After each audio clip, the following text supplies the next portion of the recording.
The final report landed on Grand Councillor Vexillarius Flumpknot's desk, with all the ceremonial weight of 9 centuries' worth of absolutely catastrophic scientific methodology, bound in what appeared to be crystallized bureaucracy and sealed with the official stamp of the Department of Xenobiological Misunderstandings. It represented the most comprehensive study of human civilization ever attempted by an advanced galactic society. It was also, as it turned out, the most spectacularly wrong document in the recorded history of interstellar academia. Professor Bumbershoot Twiddleplonk cleared his 17 throats simultaneously as he prepared to present his magnum opus to the assembled Grand Council. His research team, consisting of Dr. Flibble Snatch Wobblebonk, Senior Analyst Grimbleboop Snurfington, and Junior Researcher Piddlewhisk Binglefrump, stood behind him with the kind of academic pride that comes from spending nearly a millennium getting everything completely backwards. "Esteemed colleagues of the 47 worlds," Twiddleplonk announced, his voice carrying across the vast crystalline chamber like a foghorn having delusions of intellectual grandeur.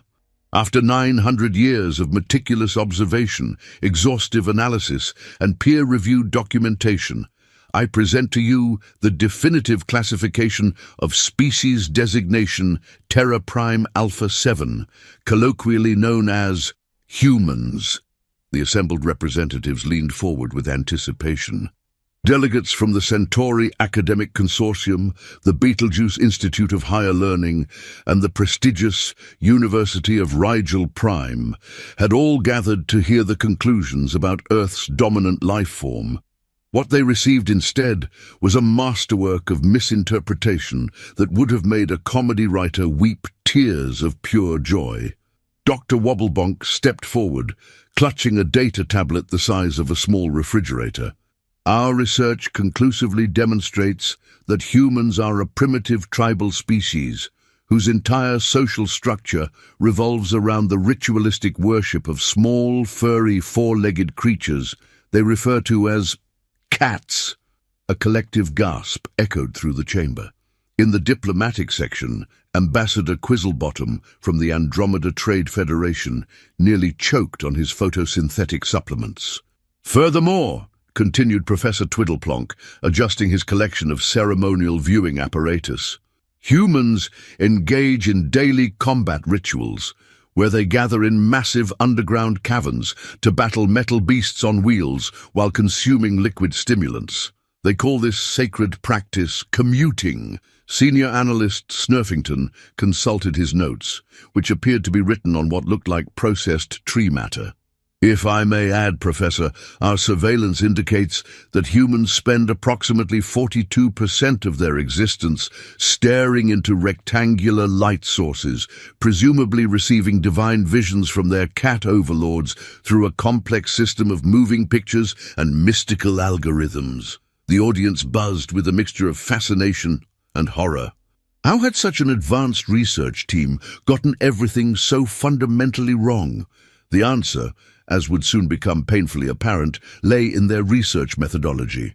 The Intergalactic Council had been intercepting Earth's digital transmissions for 9 centuries, but due to what could only be described as the most unfortunate calibration error in the history of xenobiology, they had been receiving exclusively data from a narrow temporal window between 2005 and 2012. Even worse, their translation matrices had somehow concluded that internet cat videos were religious documentaries, social media platforms were governmental institutions, and YouTube comments represented humanity's most sophisticated philosophical discourse. "Hold on just a galactic second," interrupted Councillor Blimpington Fathersquash, his 12 independently operating vocal cords creating a harmonious cacophony of confusion.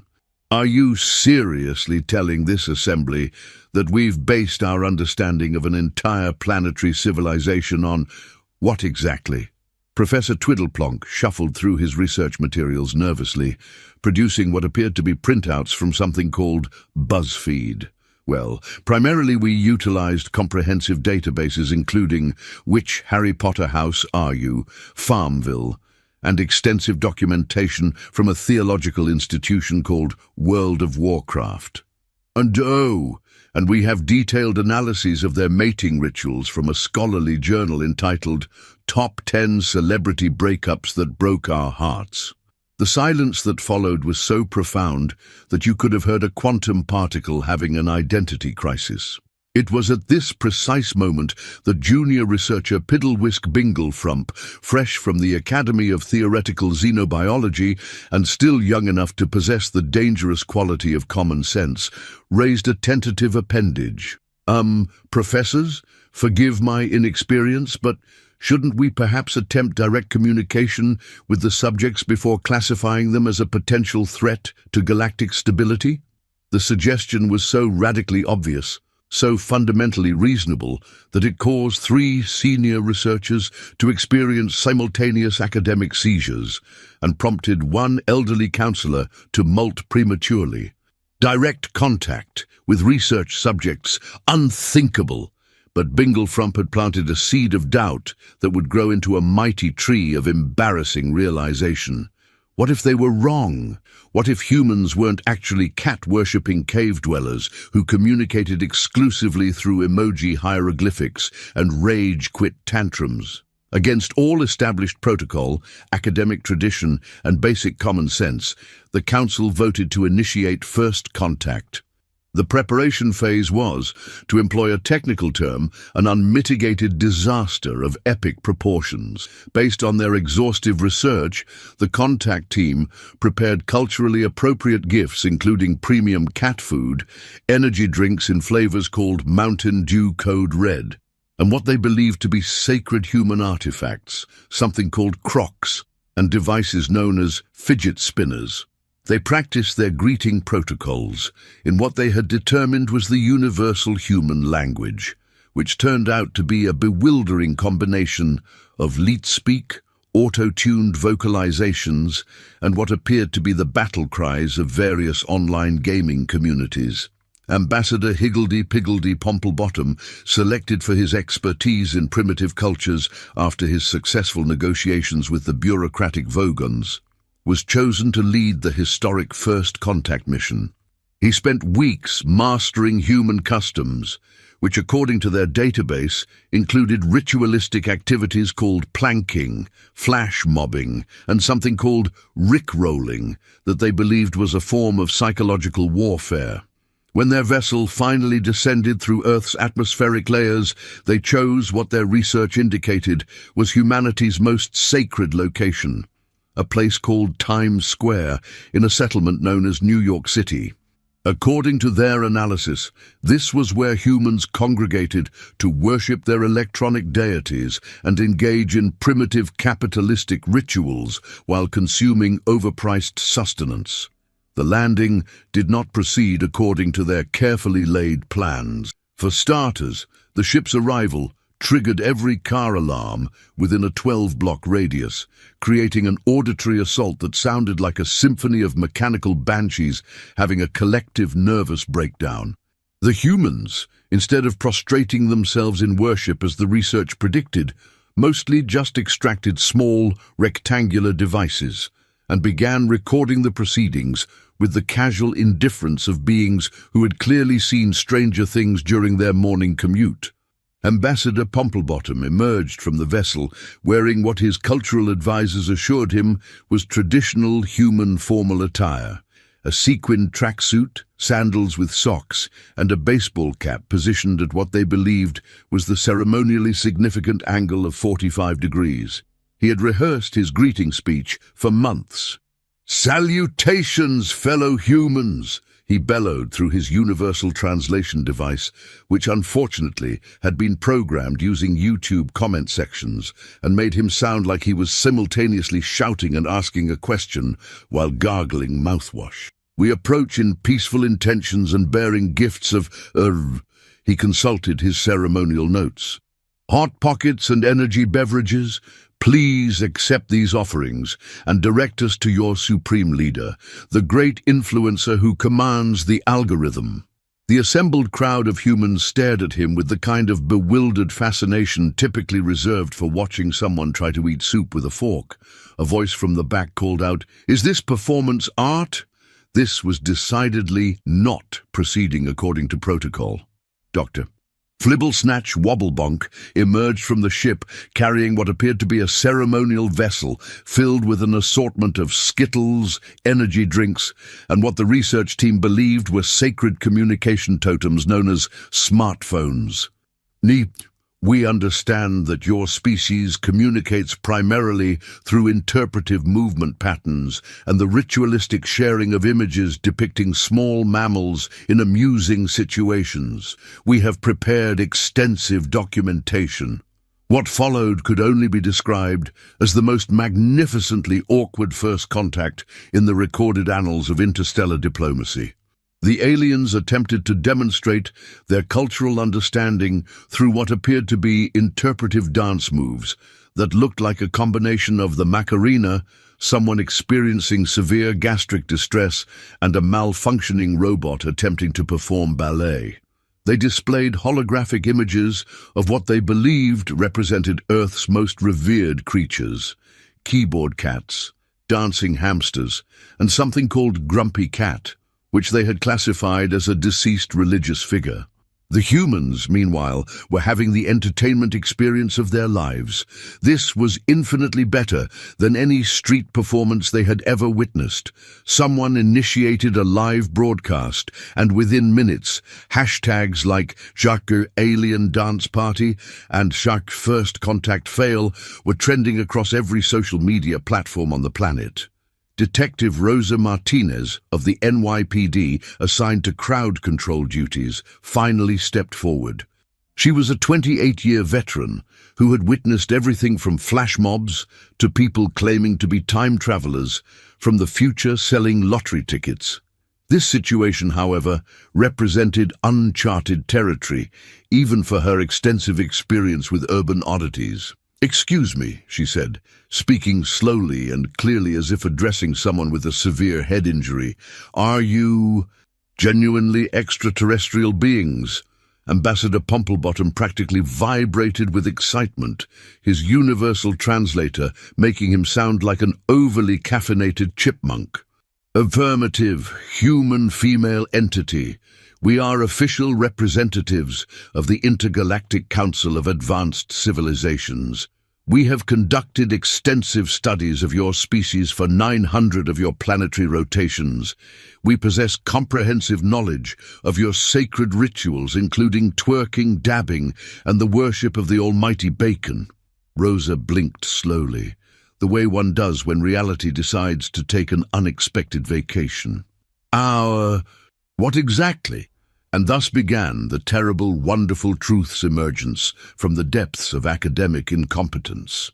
Dr. Wobblebonk produced his research tablet, which was approximately the size of a small vehicle, and emitted various beeping sounds whenever touched, as if protesting its own existence. "According to our comprehensive studies, humans dedicate most of their conscious hours to engaging in tribal warfare over something called shipping relationships, participate in ancient ceremonial practices called planking and ice bucket challenges, and maintain religious faith in small green amphibians possessing mystical wisdom." "You mean memes?" asked a college student in the crowd who had been live-streaming the entire encounter to her TikTok followers. "Memes, precisely," shouted Professor Twiddleplonk, who had emerged from the ship wearing what appeared to be a toga constructed entirely from bubble wrap and aluminum foil. "We have conducted exhaustive analysis of your meme culture. We understand that this Pepe the Frog entity serves as your primary spiritual guide, that Rick Astley functions as some manner of trickster deity, and that the ritual of Rick-rolling represents a form of benevolent psychological manipulation designed to strengthen tribal bonds." The crowd erupted in laughter, so genuine and sustained that it actually registered on nearby seismographs.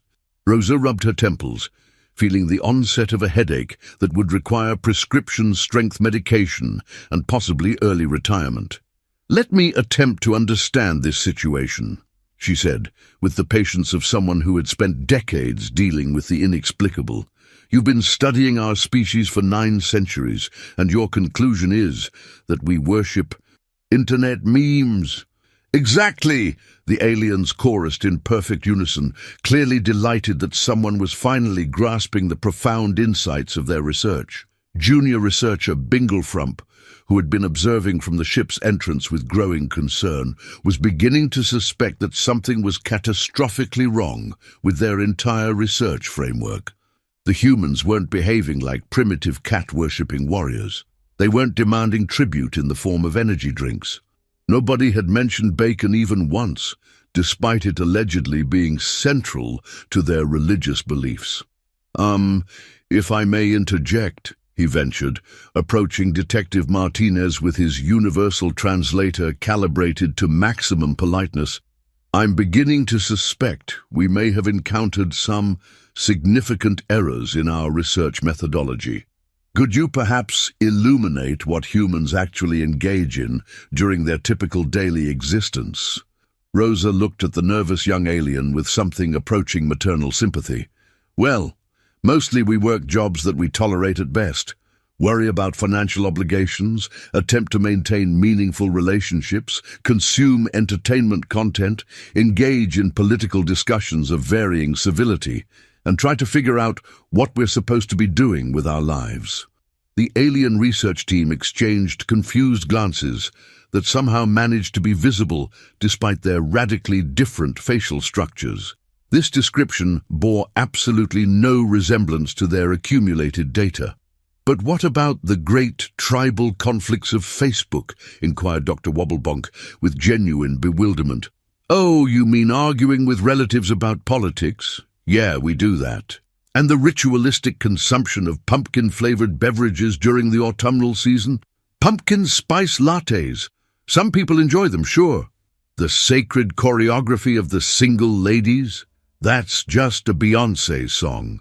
The aliens stood in stunned silence as 9 centuries of meticulous research crumbled around them like a sandcastle in a hurricane built by someone who had never seen sand and was working from a description written by someone who was legally blind. Everything they believed they understood about humanity was not merely wrong, it was spectacularly, hilariously, monumentally incorrect.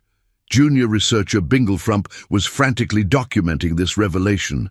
"So you're indicating that humans are not a primitive warrior civilization obsessed with dairy products?" "Well," interjected a voice from the crowd, "I do really love cheese." "And there," Professor Twiddleplonk exclaimed triumphantly, pointing with what appeared to be a telescoping appendage, "Observe, the dairy obsession is validated." "Dude, everyone loves cheese," the human replied with a shrug. "That's not specifically a human thing. Cheese is just objectively delicious." And this revelation, that humans were actually remarkably similar to most other intelligent species in their appreciation of fermented dairy products, was somehow more shocking to the researchers than if they had discovered humans could manipulate gravity with their thoughts and communicate through interpretive dance. The mundane was mystifying. The ordinary was extraordinary. Dr. Wobblebonk was experiencing what could only be described as a complete academic nervous breakdown. "But our research, our peer-reviewed publications, our tenure positions—" Detective Martinez, meanwhile, was contemplating how exactly she would file an incident report about this encounter. "Responded to noise complaint, found aliens, aliens confused about human culture, situation resolved through basic conversation and reality checking." She doubted her sergeant would find this explanation satisfactory. The crowd, which had expanded to encompass several city blocks, was now treating the entire situation like the world's most bizarre street festival. Food vendors had materialized as if summoned by the prospect of captive audiences. Someone had established a DJ setup. The aliens were posing for selfies with anyone who requested photographic documentation. Ambassador Pumplebottom was experiencing his own crisis of professional confidence. He had dedicated decades to studying what he believed were humanity's intricate social customs, only to discover that most of them were either satirical content, marketing campaigns, or phenomena that had lasted approximately 15 minutes of internet fame before being forgotten entirely. So the Harlem Shake phenomenon wasn't actually a religious ceremony, he inquired hopefully. No, that was just a viral video trend that died out really quickly, explained a helpful bystander. And the double rainbow sighting wasn't a divine revelation. YouTube video. The guy was probably having a really good day. What about the ice bucket challenge? Charity fundraising that got out of hand. With each explanation, the aliens' carefully constructed understanding of human civilization underwent further demolition. It was like watching a Jenga tower collapse in slow motion. If the Jenga tower had been constructed by someone who had never encountered the concept of structural engineering and was working from instructions written in a language they didn't speak. But here's where the narrative takes an unexpected turn, because while the aliens were experiencing the complete dissolution of their worldview, the humans were beginning to conduct their own study. Detective Martinez, in particular, had begun asking increasingly pointed questions. "So you represent an intergalactic council?" she inquired of Binglefrump, who seemed to possess the most functional reasoning capabilities among the group. "Oh, absolutely. We represent 47 distinct species across 12 separate galactic clusters. Our organization is quite prestigious." He inflated with pride, his translator making him sound like an enthusiastic hamster. "And you spent 900 years studying humans without ever attempting direct communication." Binglefrump deflated considerably. "Well, when you phrase it in those terms, it does seem rather methodologically questionable." Martinez exchanged meaningful glances with Dr. Rebecca Holloway, a cultural anthropologist from NYU, who had arrived after monitoring the news coverage. "And how do you typically conduct studies of other species?" "Oh, identical methodology, remote observation, data compilation, theoretical modeling. It's all very rigorous." Binglefrump seemed to be attempting to convince himself as much as his audience. Dr. Holloway leaned forward with professional interest. "And what's your success rate with these studies?" There ensued a pause of such profound duration and uncomfortable implications that it could have been measured in geological epochs. "Well," Binglefrump admitted reluctantly, "there was that situation with the Betelgeusians." "What situation?" Martinez asked, though she suspected she might not want to know the answer. "We conducted 3 centuries of observation and concluded they were a species of highly intelligent gaseous entities. It transpired they were merely experiencing persistent atmospheric conditions. The actual Betelgeusians lived in underground cities and considered us incredibly rude for completely ignoring their attempts at communication." Dr. Holloway and Martinez looked at each other with the dawning realization that they were witnessing something unprecedented. "How frequently has this type of misunderstanding occurred?" "Define frequently," Binglefrump responded weakly. "The truth, as it emerged through increasingly uncomfortable conversations, was that the Intergalactic Council's Department of Xenobiology maintained a success rate that would make random chance look like precision engineering. They had classified crystal formations as sentient beings, categorized an entire species of space-dwelling cetaceans as dangerous predators because they kept colliding with research vessels. The cetaceans were actually attempting to initiate playful interactions, and had once invested 50 years trying to establish diplomatic relations with what ultimately proved to be a particularly sophisticated screensaver program. "Sweet mother of cosmic irony," exclaimed Dr. Holloway. "How do you people manage to operate an intergalactic anything?" Professor Twiddleplonk, who had been listening to this conversation with mounting horror, finally interjected. "I'll have you understand that the Department of Xenobiology maintains extremely rigorous peer review standards." "Reviewed by whom?" asked Martinez. "Other xenobiologists." Who maintain the same success rate you do? Well, yes, but they're certified experts. The circular logic was so perfect, so absolutely impenetrable in its complete disconnection from reality, that several humans in the crowd actually began applauding. It was like witnessing a masterclass in intellectual self-deception performed by beings with advanced degrees. Dr. Holloway, however, was beginning to perceive a fascinating opportunity. As a cultural anthropologist, she dedicated her professional life to studying how different human cultures understood and misunderstood each other. This was essentially the same phenomenon, but with additional tentacles and universal translation devices. "Tell me," she said to Binglefrump, "what represents the most successful interspecies contact your council has ever achieved?" Binglefrump brightened considerably, his various sensory appendages practically glowing with enthusiasm. "Oh, that would definitely be the Zorbonians, absolutely wonderful beings. We established comprehensive diplomatic relations, extensive trade agreements, cultural exchange programs. It was considered a textbook example of successful first contact. How did you manage to achieve that success?"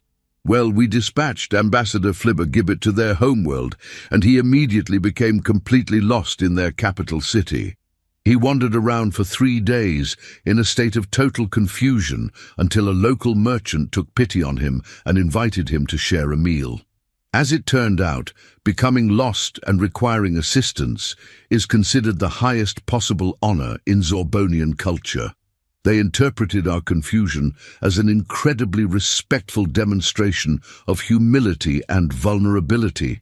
The irony was so dense, it could have been used as a building material. Their most successful diplomatic mission had occurred entirely by accident, when they had done precisely the opposite of following their careful protocols and extensive preparation.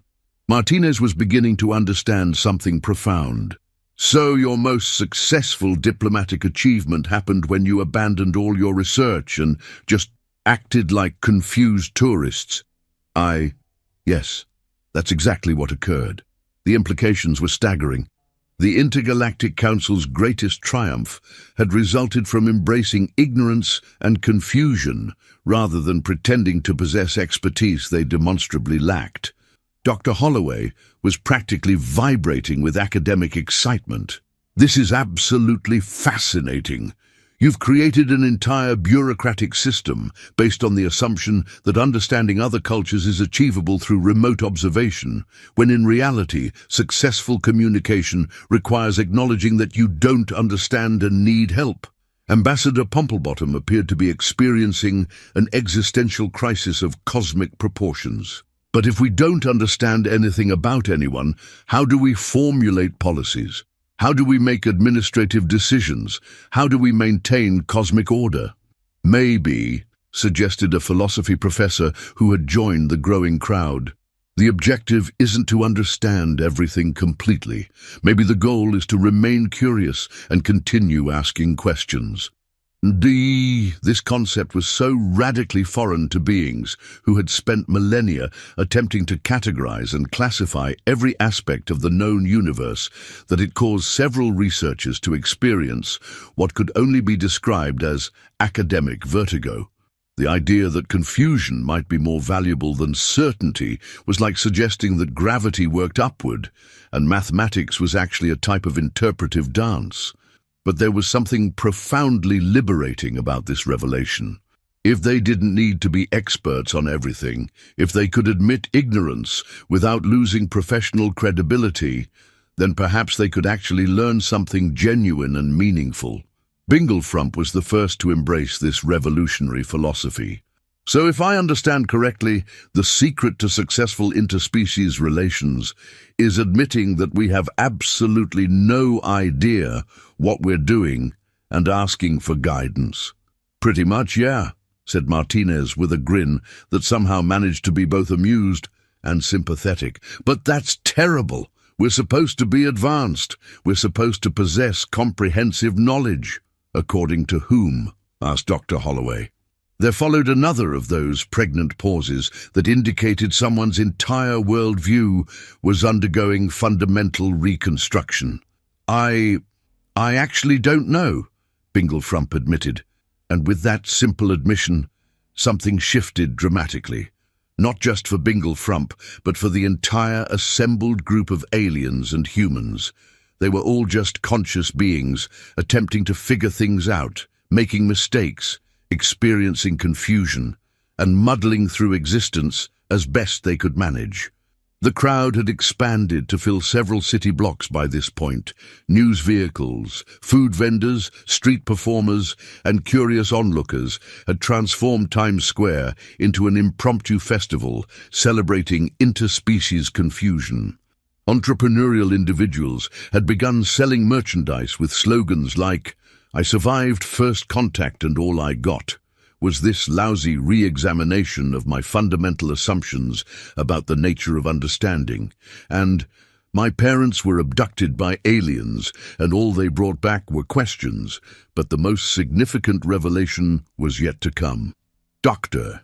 Wobblebonk, who had been quietly consulting her research databases with increasing agitation, suddenly emitted a sound that resembled a caffeinated pterodactyl experiencing technical difficulties. "Colleagues, I have just discovered something absolutely catastrophic." The crowd turned to observe her, anticipating another revelation about misunderstood human customs or dietary preferences. "We are not the only research team currently studying humans." Professor Twiddleplonk dropped his ceremonial offering of energy drinks with a crash that echoed across the square. "What do you mean by that statement?" According to the Council's central database, there are presently 43 distinct research projects studying human civilization. The Department of Military Assessment believes you're all warriors. The Bureau of Nutritional Analysis has concluded you worship sandwiches. The Office of Transportation Studies determined that your primary recreational activity involves sitting motionless in vehicular traffic. The Department of Recreational Activities thinks you spend most of your time throwing spherical objects at each other. The Bureau of Architectural Studies believes you construct elaborate temples called shopping malls, where you engage in ritualistic combat over material possessions. The humans stared at each other in amazement mixed with existential dread.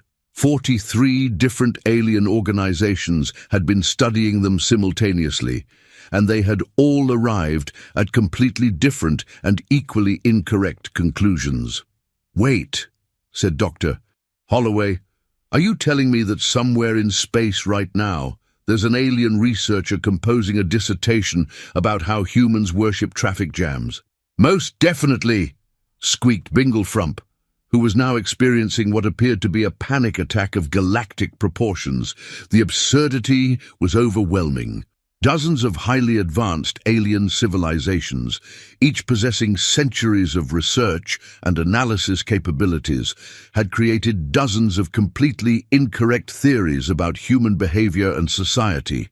It was like a cosmic game of telephone, played by extraordinarily intelligent beings who had never actually picked up the phone. Detective Martinez, who had been a police officer long enough to witness every conceivable variety of weirdness the universe could produce, found herself laughing despite the potentially serious implications of the situation. "So you're telling me that somewhere out there, aliens believe we're a species that worships sitting in traffic?" "The evidence is quite compelling," Professor Twiddleplonk said defensively. "Humans voluntarily assemble in large groups on transportation routes, remaining stationary for extended periods while producing ritualistic honking vocalizations. How else would any reasonable observer interpret such behavior? As the most frustrating part of our daily existence? But you continue engaging in this behavior every single day for your entire adult lives. Clearly it must possess some profound spiritual significance that transcends mere transportation." The logic was simultaneously flawless and completely wrong. It was like watching someone solve a complex mathematical equation using perfect arithmetic on entirely incorrect starting numbers. Dr. Holloway was furiously documenting everything on her mobile device. This was going to revolutionize her entire academic field. This is incredible. You've created a perfect demonstration of observer bias on a galactic scale. You've all been studying identical phenomena and reaching completely different conclusions because you're filtering everything through your own cultural assumptions and preconceptions. But we're scientists, protested Dr. Wobblebonk. We follow established scientific methodology. We maintain rigorous control groups. Your control groups consist of other members of your own species who share identical cultural biases, Holloway pointed out. You're not eliminating observer bias, you're institutionalizing and amplifying it. The aliens appeared to be experiencing something resembling intellectual system failure. The concept that their rigorous scientific methodology might be fundamentally flawed was more shocking than discovering that humans didn't actually worship fermented dairy products. But Binglefrump, bless his curious little pseudopods, was beginning to perceive the larger implications. So, if we've been systematically misunderstanding humans, and we employ identical methodologies to study every species in the galaxy, then you've probably been systematically misunderstanding everyone, Martinez finished, with the kind of satisfied realization that comes from watching a cosmic mystery solve itself. The silence that followed was so complete that you could have heard the universe questioning its own existence. Ambassador Pumplebottom was the first to find his voice. So what you're telling me is that the entire foundation of intergalactic diplomacy, the basis for all our trade agreements and cultural treaties, the fundamental understanding upon which we've constructed our entire civilization, is systematically incorrect? Not incorrect, Dr. Holloway said gently. Just profoundly incomplete. You've been attempting to understand everyone from the outside looking in, when genuine understanding requires acknowledging that you're on the outside and asking to come inside. But that's impossible. We can't experience every culture. We can't live every possible existence. No, but you can admit that you don't understand and ask for help. You can say, we don't know, can you help us figure this out? You can choose curiosity over certainty. That this represented a paradigm shift so fundamental that several aliens required immediate seating. The idea that ignorance could be more valuable than knowledge contradicted everything they had been taught throughout their extensive educations. But there was something beautiful about this revelation. If they didn't need to possess all the answers, if they could approach each new culture with genuine curiosity instead of predetermined conclusions, then perhaps they could actually learn something authentic and meaningful. The crowd had been listening to this conversation with growing fascination. The concept that an advanced alien civilization had been studying them for centuries while getting everything hilariously wrong was simultaneously insulting and oddly flattering. At least they were sufficiently interesting to merit study, even if the studying was completely incompetent. A teenager near the front of the crowd raised her hand with the confidence that only comes from being young enough to believe adults might actually have answers. Excuse me, Mr. Alien, can I ask you something? Binglefrump nodded eagerly, his translator making him sound like an enthusiastic chipmunk with excellent diction. What do your people do for fun? It was such a simple question, but it caused Binglefrump to freeze completely. In 900 years of studying other species, nobody had ever thought to ask what the researchers did when they weren't researching. He consulted his colleagues, who appeared equally baffled by this unprecedented line of inquiry. We conduct studies. But what do you do when you're not working? We prepare for future studies. The teenager looked genuinely disappointed. That's it? You don't have hobbies, games, art, music, stories? Well, there's competitive academic paper composition. That sounds absolutely miserable. And with that simple, honest assessment from a human teenager, the aliens suddenly realized something that 9 centuries of research had failed to reveal. They had created a civilization so obsessively focused on understanding others that they had completely forgotten to understand themselves. They had become professional observers who had lost touch with the simple pleasure of just existing. Dr. Holloway was practically bouncing with excitement. This is even more fascinating. You've created a species of professional observers who have become so focused on external analysis that you've lost connection with your own culture. You're like anthropologists who've forgotten they have their own lives to live. Professor Twiddleplonk looked stricken, But we're highly accomplished.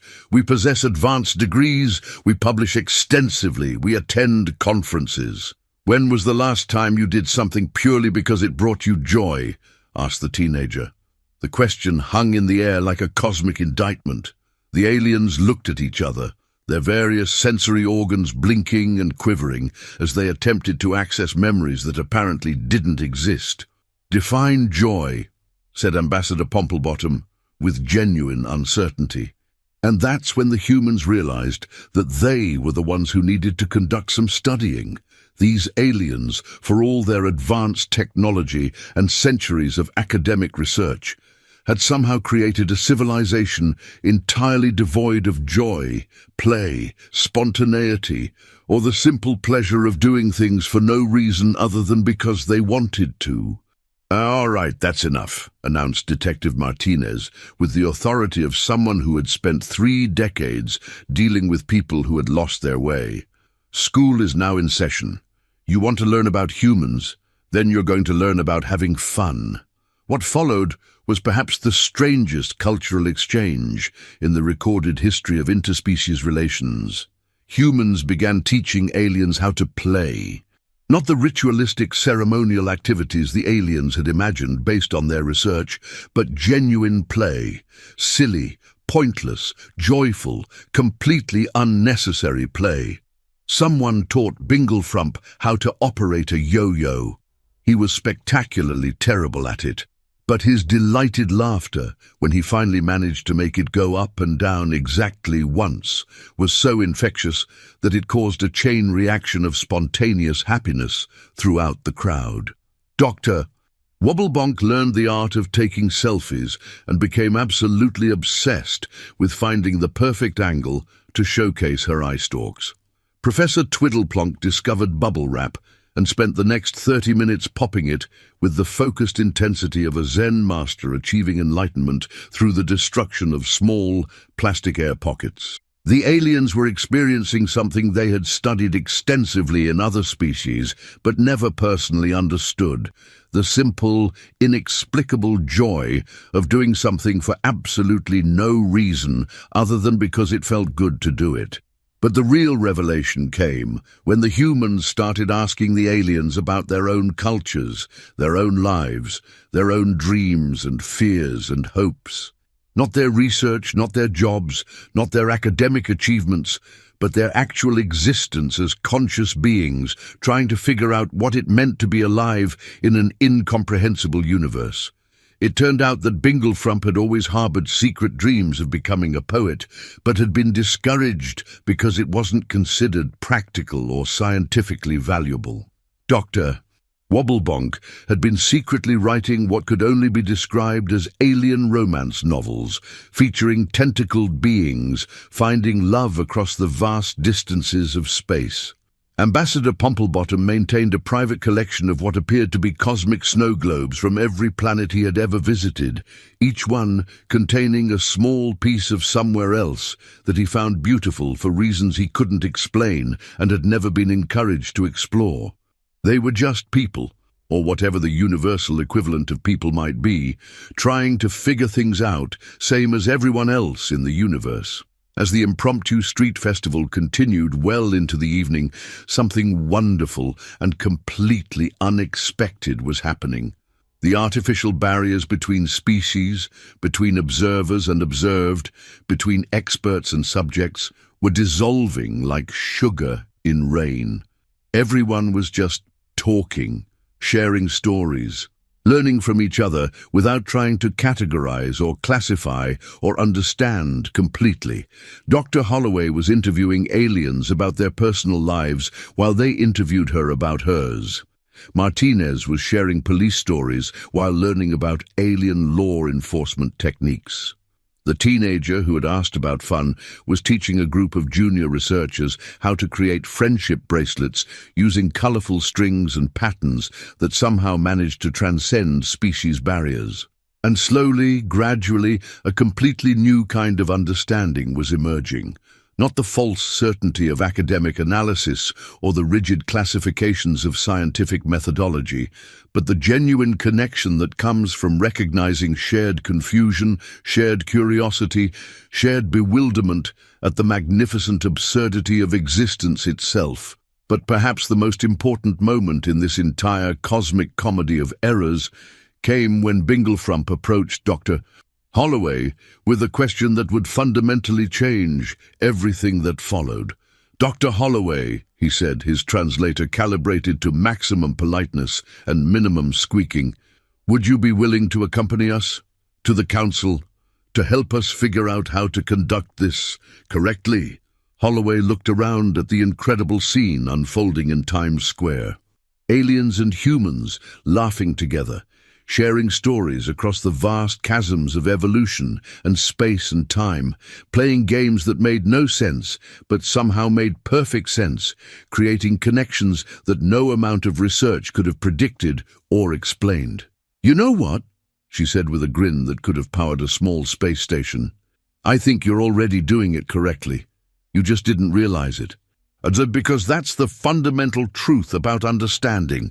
It doesn't emerge from studying or analyzing or categorizing from a safe distance. It comes from being present, being vulnerable, being willing to admit that you don't know everything, and that's not just okay. It's the only honest starting point for any genuine relationship." The Intergalactic Council had spent 9 centuries trying to decode humanity from the outside, when all they needed to do was knock on the door and ask if they could come inside. Not as researchers or analysts or experts armed with theories and classifications, but as confused beings seeking connection with other confused beings in a universe that seemed specifically designed to keep everyone perpetually baffled. And in the end, that's exactly what they became. Friends united by their shared confusion, but the story doesn't end there, because stories like this never really end. They just transform into something else entirely. 3 months later, the Intergalactic Council's Department of Xenobiology had undergone what could only be described as a complete philosophical renovation. Their new research methodology, developed in collaboration with human anthropologists, psychologists, and a surprisingly insightful teenager named Emma, who had become something of a celebrity among alien researchers, was based on a revolutionary principle. Start by admitting you don't know anything. The results were immediate and spectacular. Within weeks of implementing their new approach, they had established genuine diplomatic relations with 17 species they had previously classified as incomprehensible. It turned out that the crystalline entities of Rigel weren't actually a hive mind. They were just really good at harmonizing. The so-called aggressive plant people of Vega were actually incredibly shy and had been trying to give researchers flower bouquets the entire time. But their gifts kept being interpreted as attacks because, frankly, being handed a bouquet by a 12-foot-tall walking tree could be understandably startling. The Department of Military Assessment discovered that their warrior race of Alpha Centauri were actually professional athletes who had been trying to invite other species to join their intergalactic sports league for 300 years. The Bureau of Nutritional Analysis learned that the sandwich worshippers were actually just really good cooks who had been attempting to share recipes.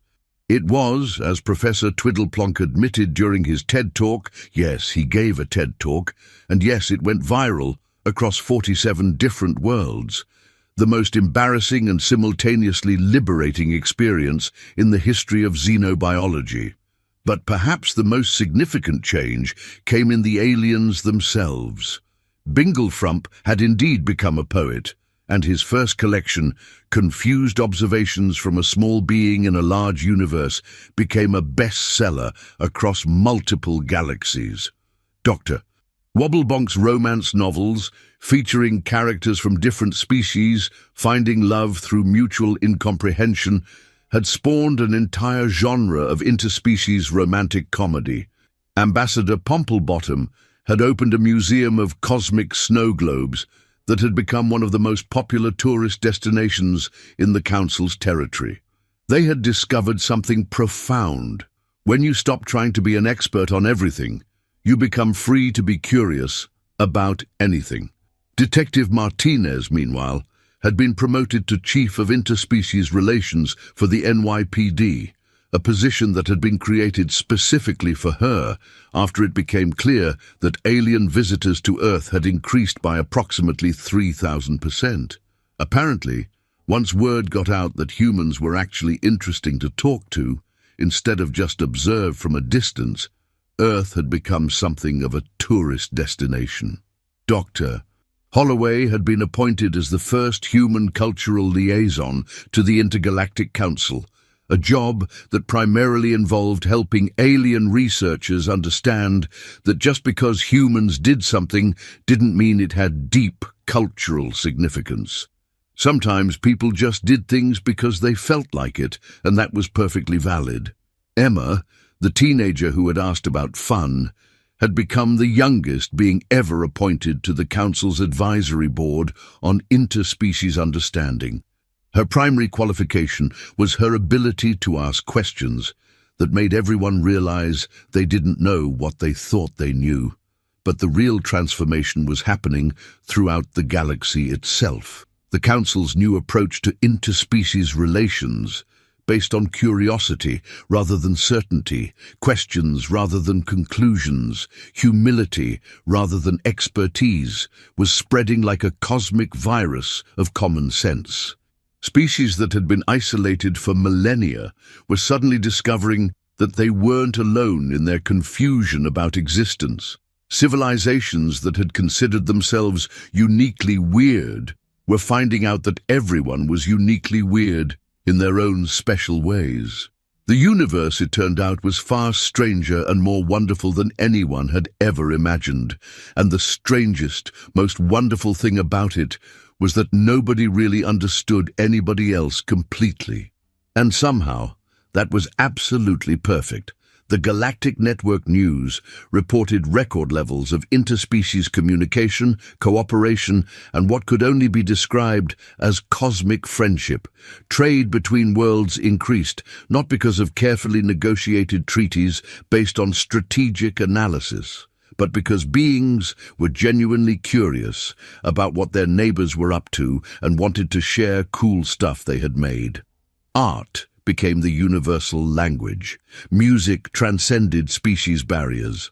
Food brought everyone together because apparently the one thing all intelligent life forms had in common was an appreciation for delicious things to eat, even if they couldn't agree on what constituted delicious. The Department of Xenobiology was restructured and renamed the Department of Making Friends with People We Don't Understand Yet, and their success rate improved by approximately 8,000%. But perhaps the most beautiful moment came during the first annual Galactic Festival of Mutual Confusion, held simultaneously on 47 different worlds.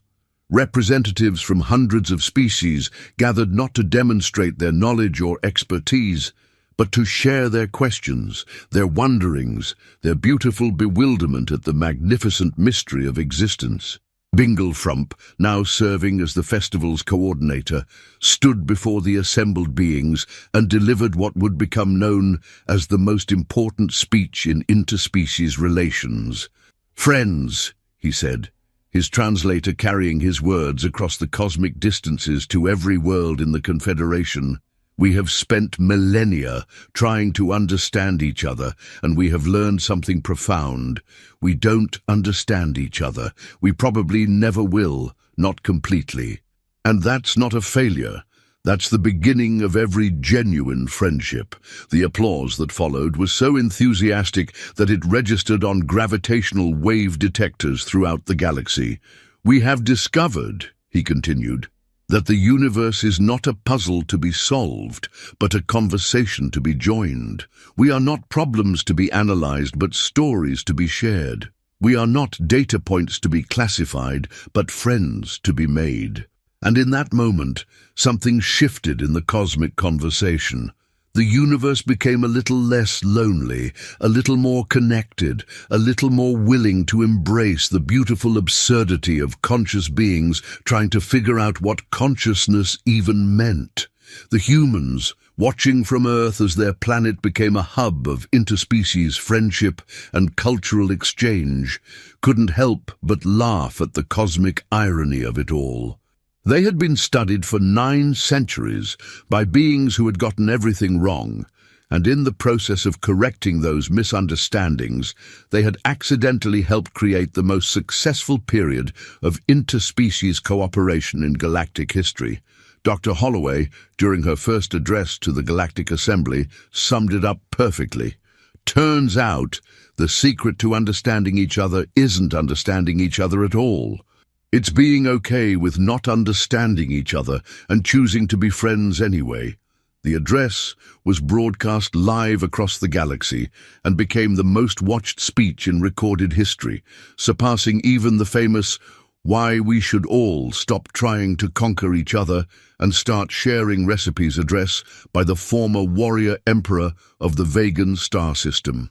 As the years passed, the galaxy settled into a new rhythm.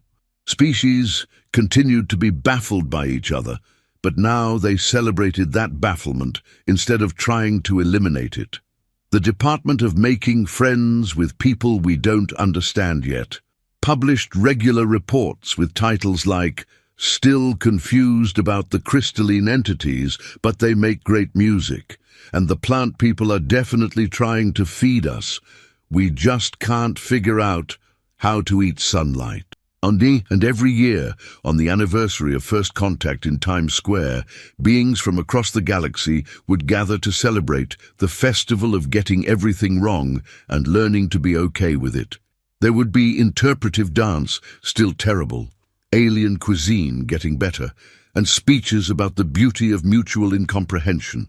The festival's motto, suggested by Emma and adopted unanimously by the Galactic Assembly, was printed on banners in 700 different languages. Nobody knows what they're doing, and that's perfectly fine. Ambassador Pomplebottom, now serving as the Director of Cosmic Cultural Exchange, would always conclude the festival with the same words. "We came here looking for answers, and instead we found something much better. We found each other."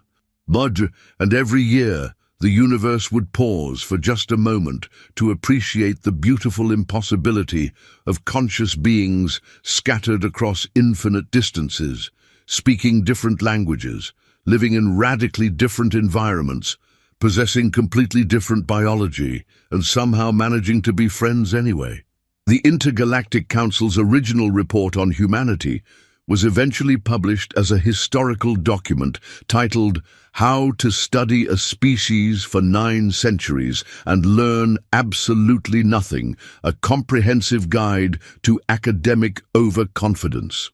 It became required reading in xenobiology programs throughout the galaxy, not as an example of how to conduct research, but as a reminder of what happens when you forget that the beings you're studying are actually, beings.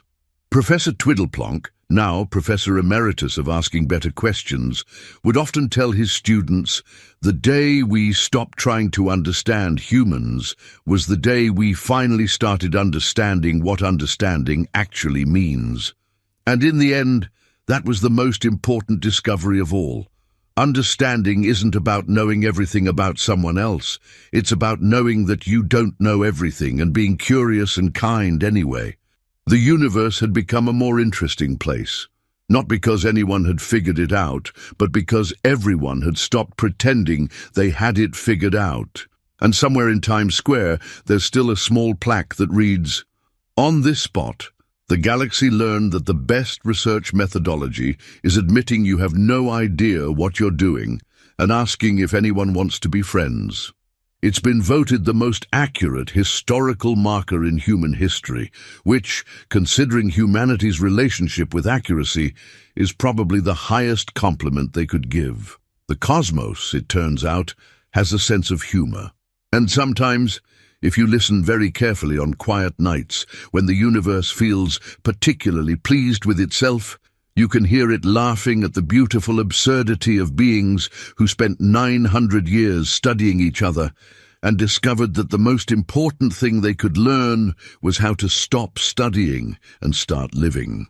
In a universe where intelligent species could study each other for centuries and conclude that one group worshipped triangular snack foods while another engaged in ritualistic traffic appreciation, perhaps the only reasonable response was laughter, friendship, and the recognition that everyone, everywhere was just making it up as they went along.